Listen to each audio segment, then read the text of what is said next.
So I'm here with Bob Harvey, a candidate for Montgomery County Precinct 2 Commissioner.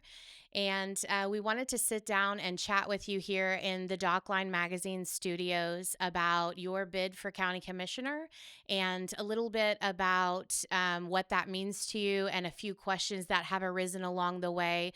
So thanks for being here today. Thank you very much, Sarah. I appreciate it. Thank you for having me. Sure. So we'll jump right into it. Our first question today is going to be a little bit about your roots. I know that you've probably seen some rhetoric going around online about how you got here. You sort of jumped on the scene. So we want to chat about that a little bit. You've been out meeting neighbors, and there's a rumor kind of floating around that you just got here. Can you tell us your roots in Montgomery County? How long have you been here, and how has this kind of transitioned for you? I've actually been here and been involved in Montgomery County since the year 2000. I met my wife, Amy, who is the daughter of a former mayor of Shenandoah, and we met in 2000 and we got married in 2005. In 2004, I bought a couple of acres over in High Meadow Ranch. And then in 2009, I bought a house in Aldenbridge. In 2017, I bought a house over in Lake Windcrest. And then now we've just downsized and we live over in Alden Woods. So I've been involved with Montgomery County for about 25 years altogether and owned property and been paying taxes here on property taxes here since 2004. And over the course of the last 9 years, I've paid over $104,000 in property taxes. So I think I'm established here. And the one thing I would like to add to that is Montgomery County is poised for growth. They have been doing everything they can to bring people in here. When you go and you expand and you have the developments that you've got right now, you're going to be bringing people in, and those people have every right to get involved in local politics. And if they want to run or they want to participate, they're free to do so. It's not a monopoly over here. You've had a highly successful career in the private sector. Some would say you deserve a quiet retirement. Can you tell me what prompted you to get involved in Montgomery County politics? And what was the catalyst moment for you that said, this is the time? That's a really good question. I did go into retirement. I'm somebody that's got to be busy doing things. Um, and so I took a couple years into retirement, and then my wife would probably say I got underfoot.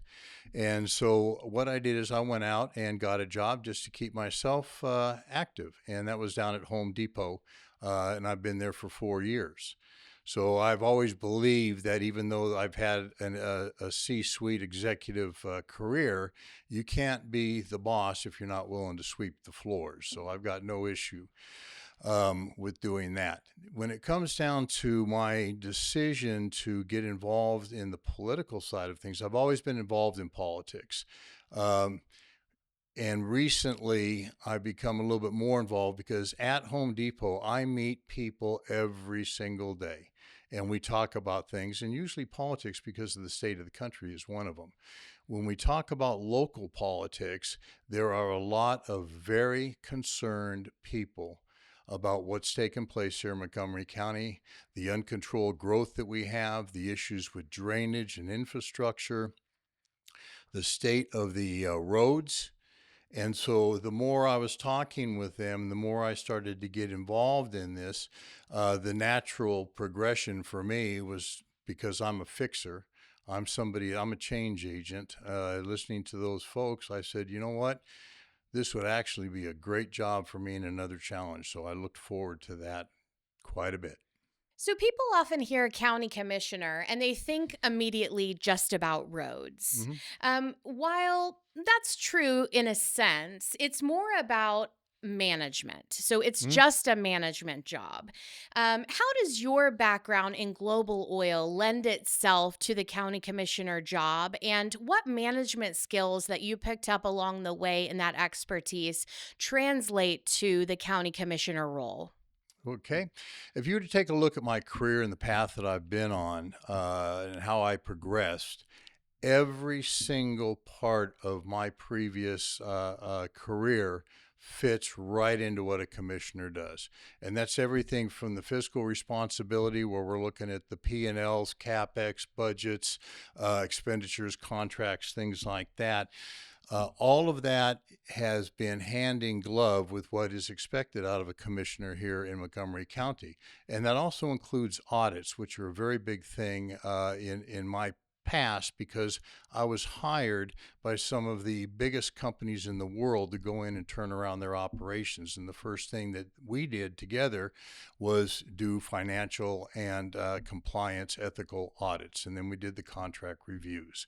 So all of those fit right into what's taken place with the commissioner. The other background that I've got in that is, besides contract management, which is everything from doing the bids to the execution to the negotiations and the restructuring, um, the contract reviews go hand in hand with that. I also have the government liaison background. I've worked with ministries. I've worked with the U.S. State Department and the embassies. And then the operational side of stuff. I've run facilities, shore bases, manufacturing facilities, liquid bulk plants, and a fleet of vacuum trucks and bulk carriers. So all of that side of things is exactly what takes place here. I'd have up to 40 different product service lines that answer to me. It's no different than saying, okay, we've got an emergency response team over here, we've got road crews over here, and the like. The last thing I would say is I've also got a supply chain background, where I was the regional manager in control of a third of the world, with a $5 million signatory for one of the Halliburton product service lines. So I've done extensive in that side as well. So, Bob, Precinct 2 is facing what they would call a triple threat: flooding, draining issues, traffic, and unchecked growth and development. So, in your view, how are the three interconnected? And what is the current plan that you have for meeting those needs? Okay. Actually, these are the three things that are talked about most by the people that I would meet with on a daily basis. These were not formal meetings, these were just conversations that we had.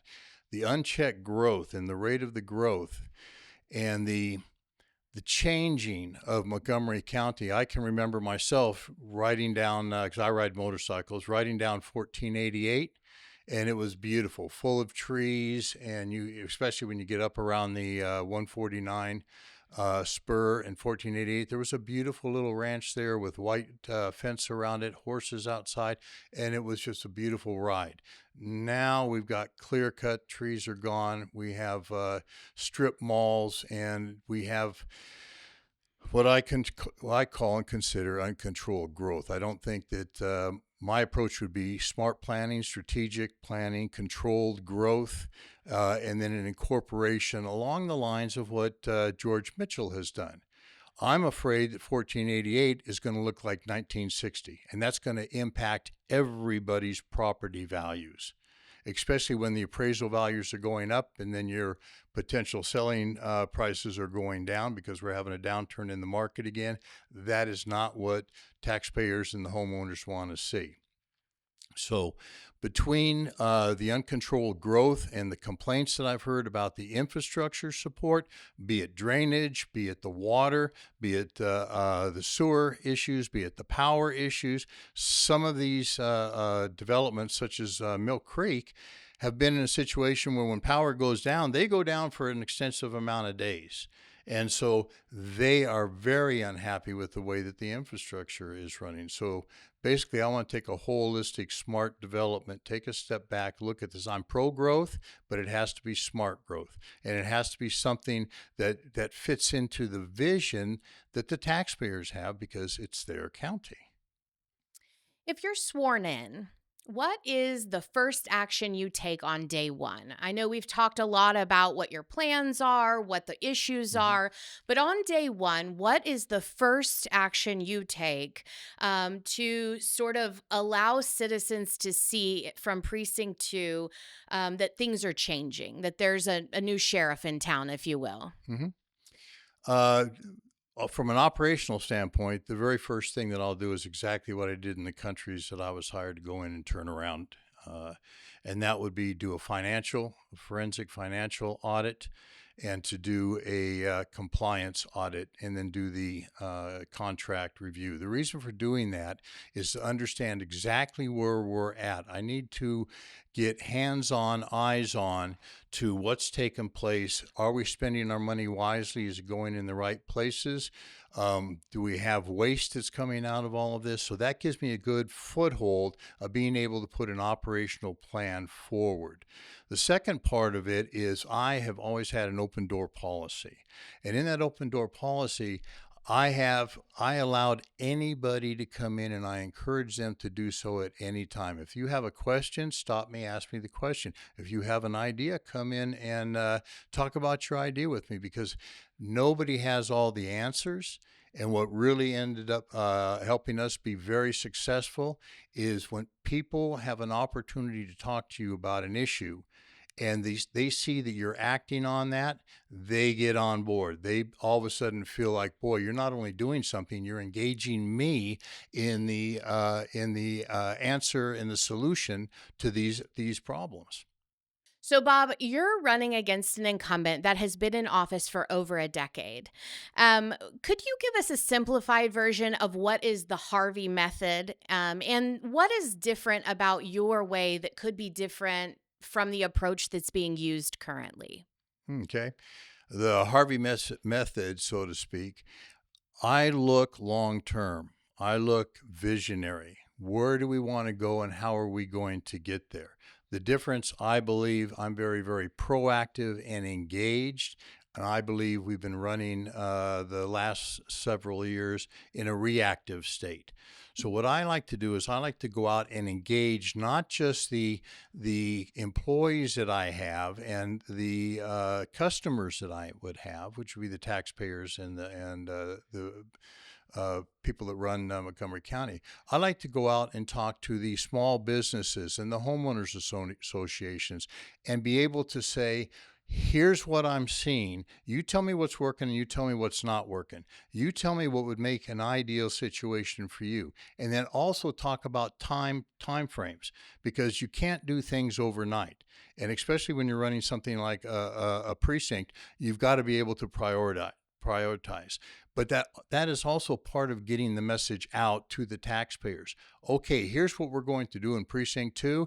This is a priority over here. This we're going to wait until next year.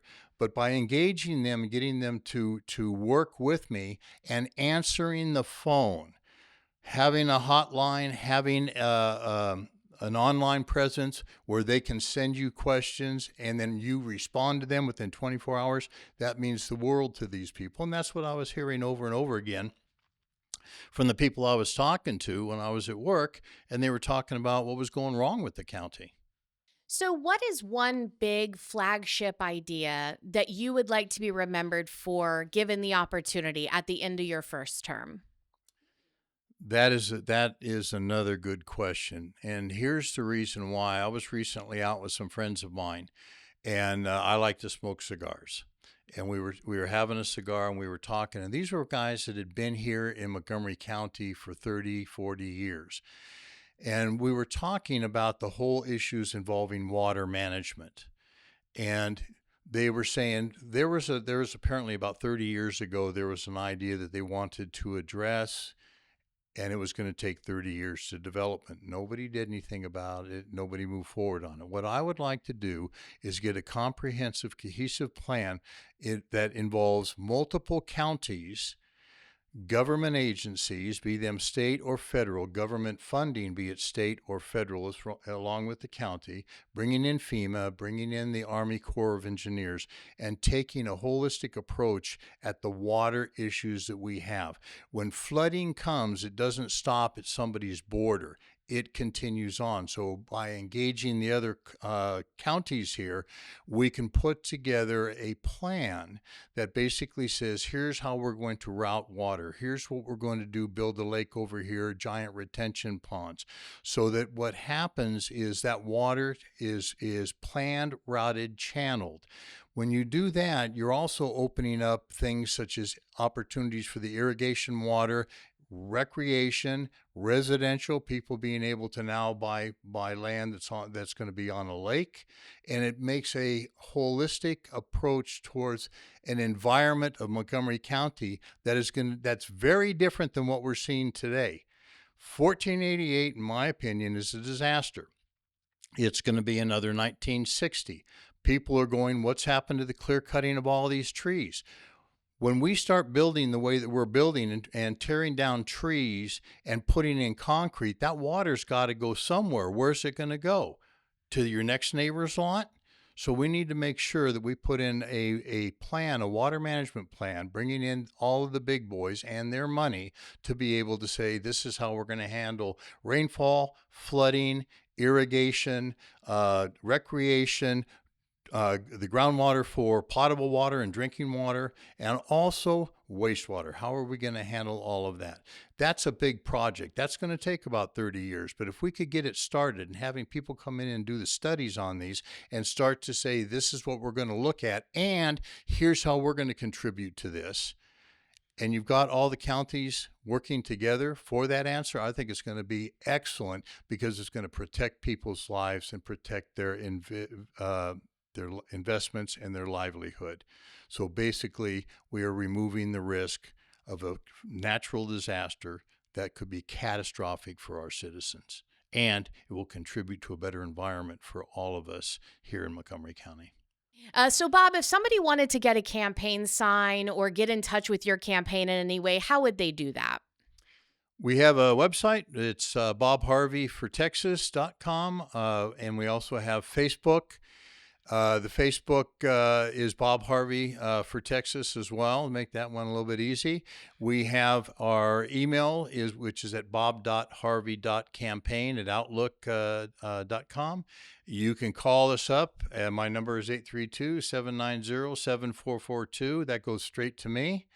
And we will come out and put the signs up. I've put them out already myself, and driven quite a bit around the county doing so. So we will be engaged. We will answer your questions on the phone as well. If you have any issues that you want to bring up, please let us make note of that so that we can address them in future interviews. Perfect. So, Bob, tell me a little bit about your personal leadership style and how you build a winning team. Okay. In my past, I have been involved with 5 different what I call championship teams. All of those championship teams have been built around people, and I invest heavily in the quality of the people that I go after. And I call them fire and forget people. They're people that basically you pull the trigger, they find the target, they get it done. So I can rely on things getting done along the path of our vision of what we want to achieve. In doing so, you don't have a championship team at the end of the season or the end of the 5-year period that you started out with. You have to change people out during this time period. Get faster runners, better receivers, a stronger armed quarterback, people that hit a little bit harder, and the rest of it. When you start to win, people like to win. What I want to do here for Montgomery County and for Precinct 2 is build that winning championship team.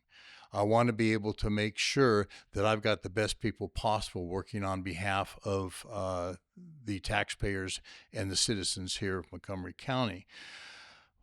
I like the results of team recognition. I empower the people that work underneath me. I support them. I tell them, if you make the decision, all right, and it goes wrong, I'll take the responsibility for that because I'm the one that empowered you to make that decision. All right.